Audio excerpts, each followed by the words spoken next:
campanha para a manutenção do nosso grupo. Participe acessando nosso site. Saudações fraternas, caríssimos irmãos.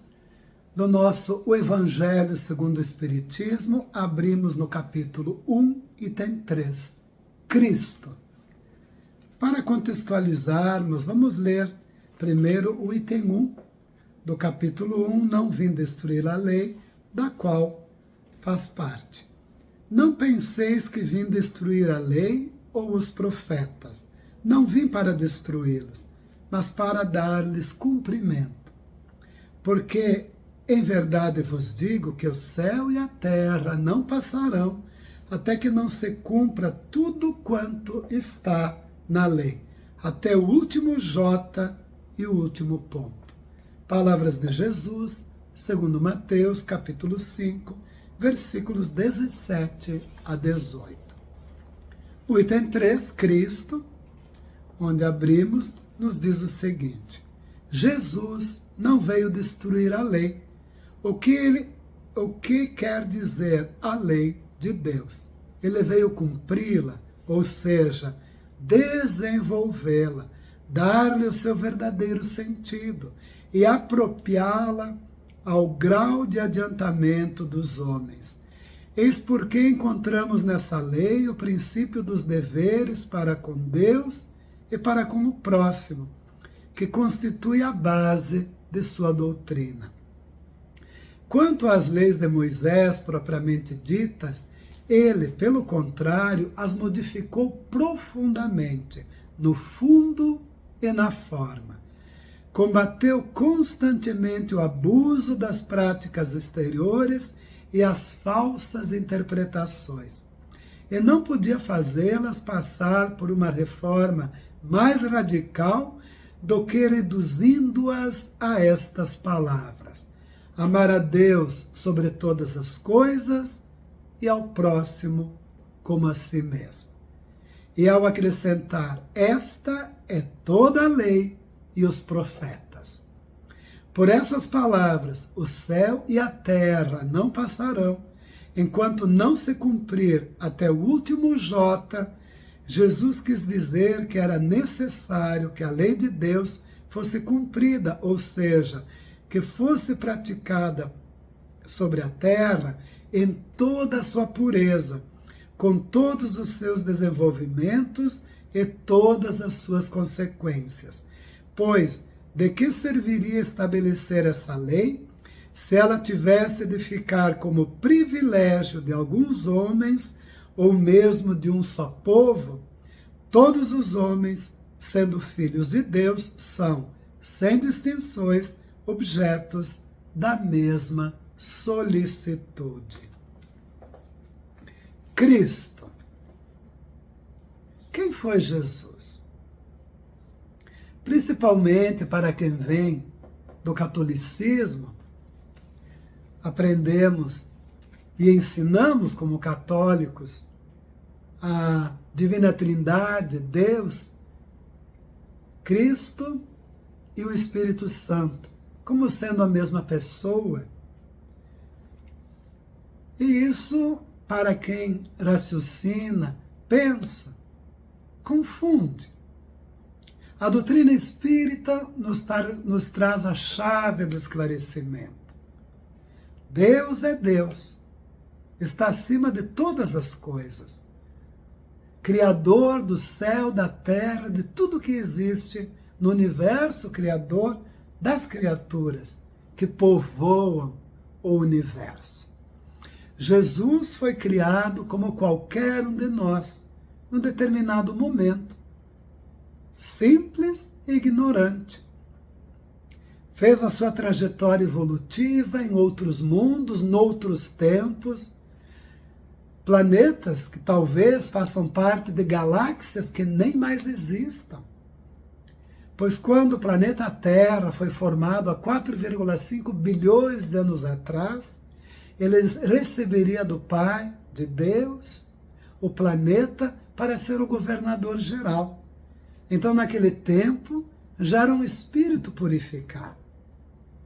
Um espírito que havia galgado todos os degraus evolutivos dos quais nós hoje ainda estamos galgando.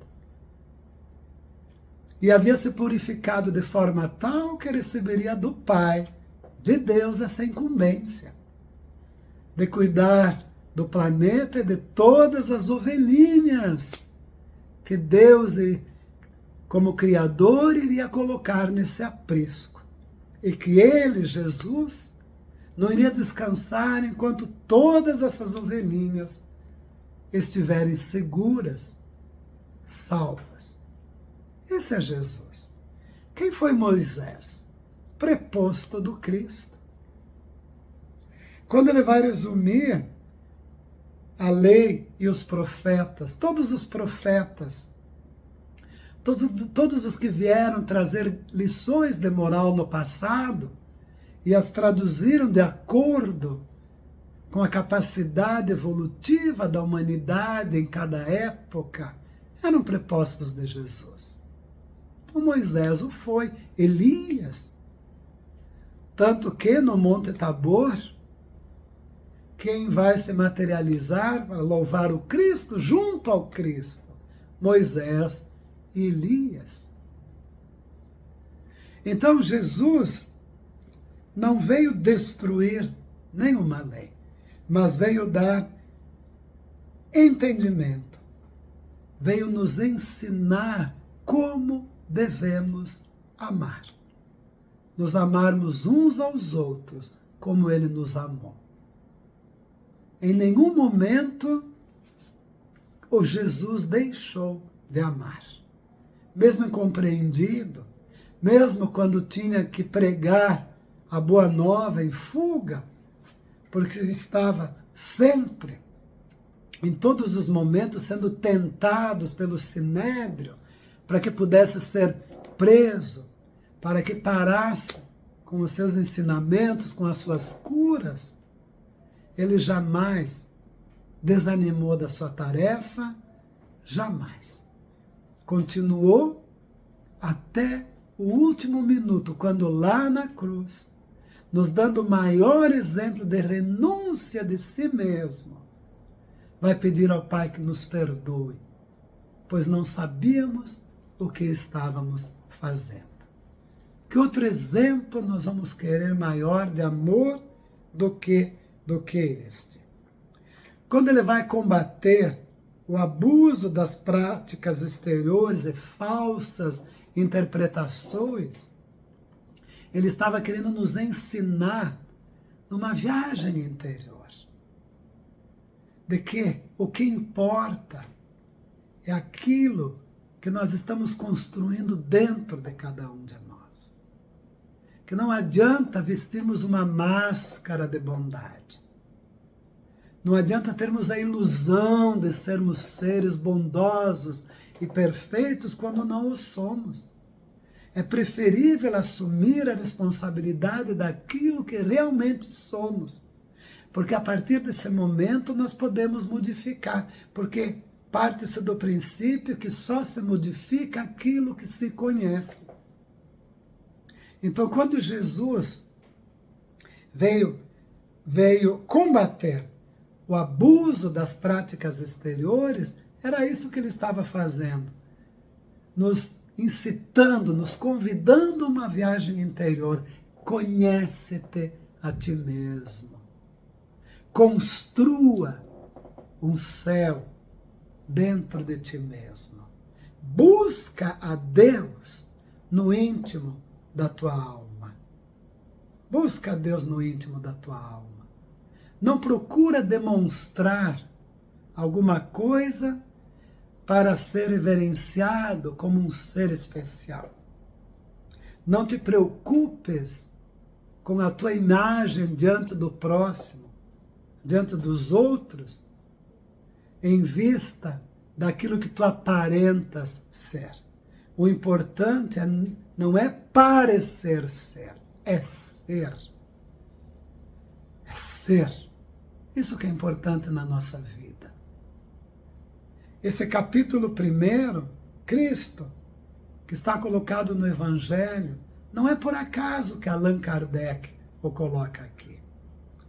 Vamos tomar como exemplo o próprio codificador.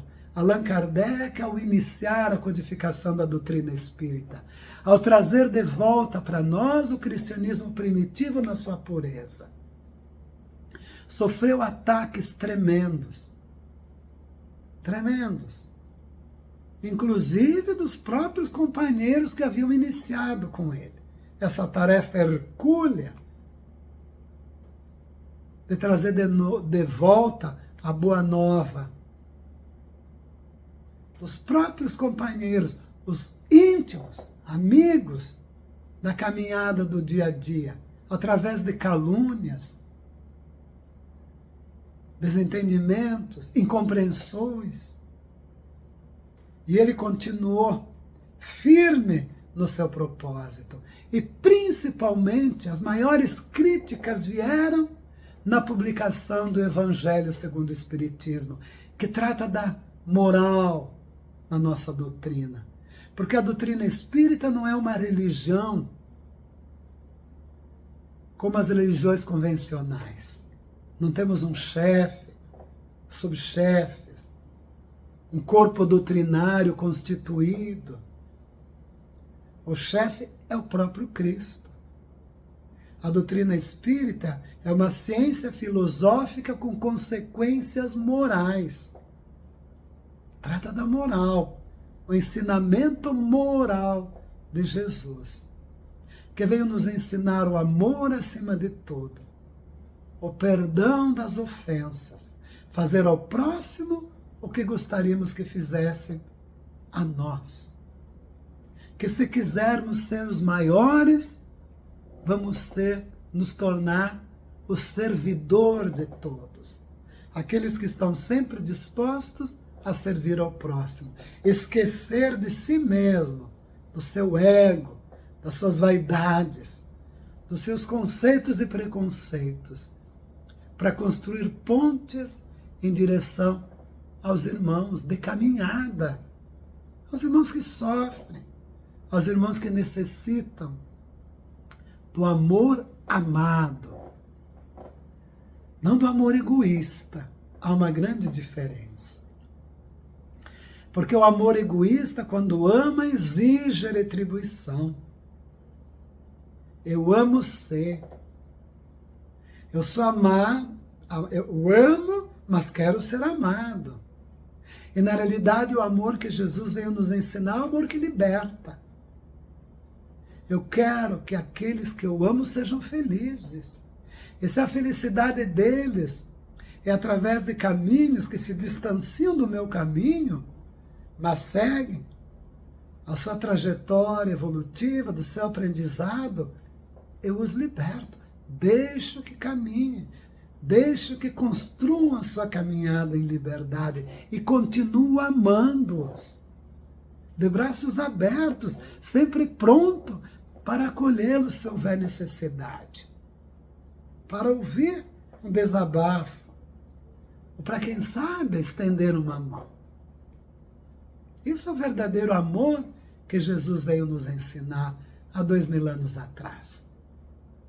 Ele não instituiu nenhuma religião e nos obrigava a seguir a religião.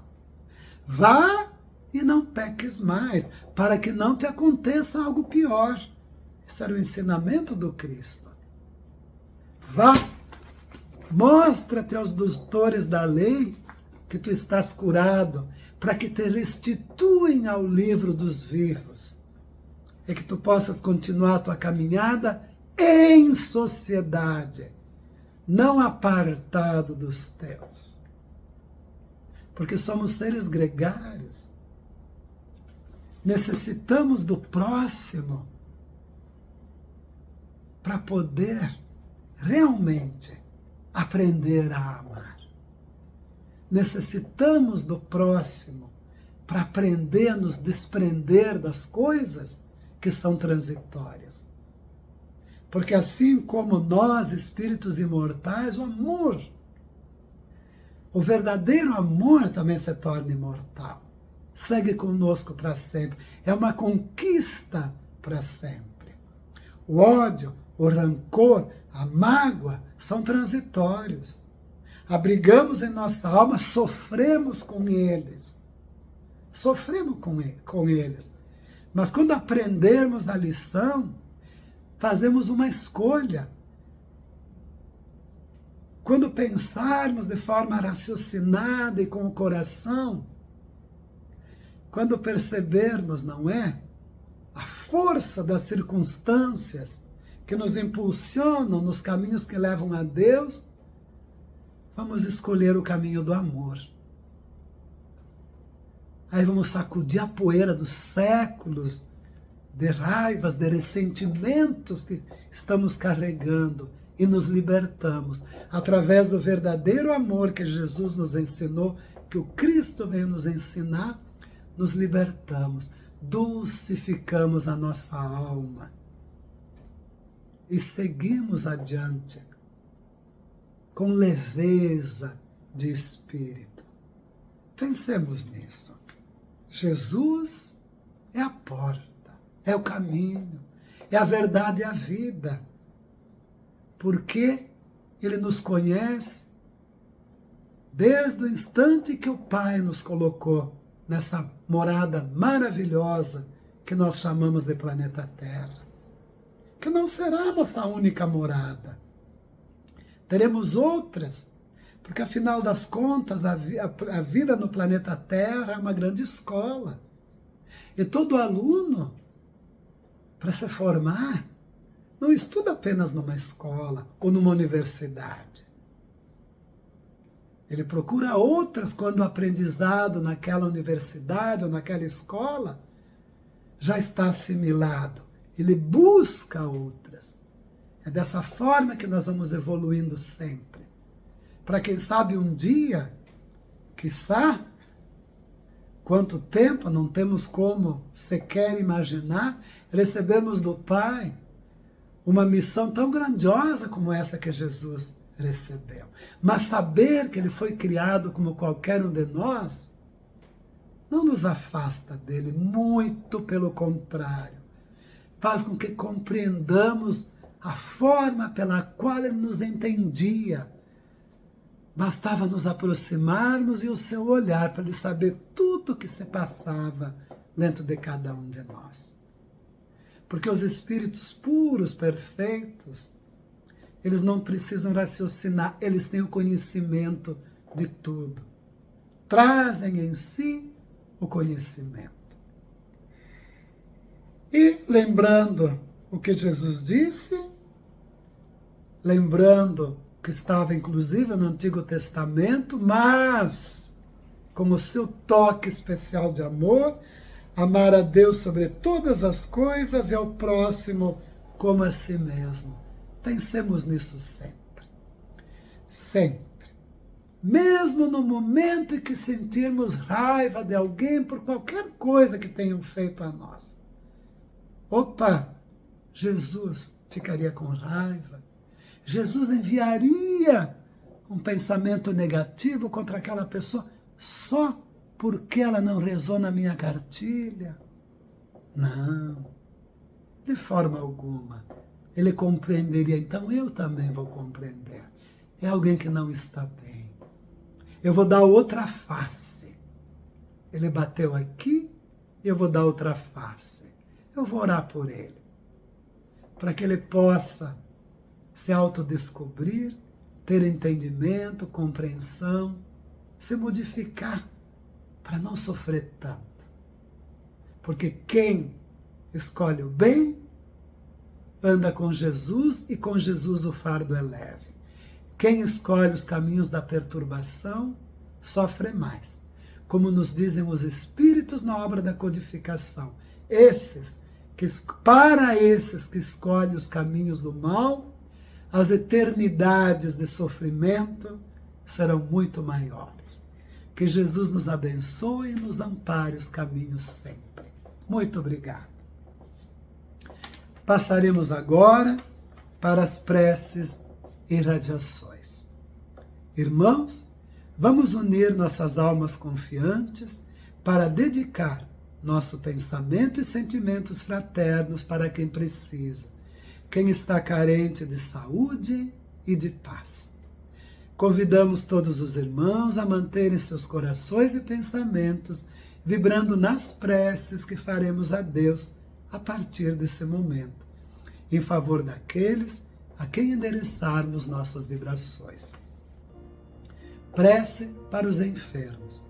Nesse momento, abrimos uma corrente de vibrações em benefício de nossos irmãos enfermos, que se encontram em nossas casas, hospitais, casas de caridade e demais locais onde se acham passando por dolorosas provações. Senhor, pedimos alívio para estes irmãos, que o teu infinito amor permita que os divinos mensageiros possam deles se aproximar, suavizando-lhes o sofrimento. Senhor, se as tuas leis permitirem, que possam recuperar a saúde e tenham muita coragem e esperanças sob a tua misericórdia infinita. Prece para os desencarnados. Pai, lembramos com muito carinho dos nossos irmãos desencarnados, pedindo tuas bênçãos a estes irmãos queridos, que possam despertar para a realidade espiritual sob a luz da verdade e do teu sublime amor. Que se esclareçam, se libertem de todas as perturbações, reanimem-se e progridam, envolvidos na força da tua amorosa proteção. Prece para os lares. Pai, precisamos que o teu amor ilumine os nossos lares, afastando as trevas da incompreensão, dos vícios, do sofrimento, das perturbações espirituais. Ajuda-nos, Pai, a compreender que somos todos teus filhos, formando uma família com quem temos a necessidade de aprender a amar, auxiliando-nos uns aos outros. Que em nossos lares reine a harmonia e a paz sob as tuas bênçãos divinas. Prece para a paz no mundo. Em ti, Senhor, está a força suprema do bem e da paz que governa o universo. Abençoa os dirigentes de todas as nações, especialmente os do nosso país. Que saibam governar bem sob a tua proteção, no sentido da ordem e da fraternidade universal. Graças, Senhor, por esses momentos felizes e pela assistência amorosa dos bons espíritos. Abençoa-nos. Seja feita a tua vontade. Despede-nos na tua paz. Assim seja. Campanha para a manutenção do nosso grupo. Participe acessando nosso site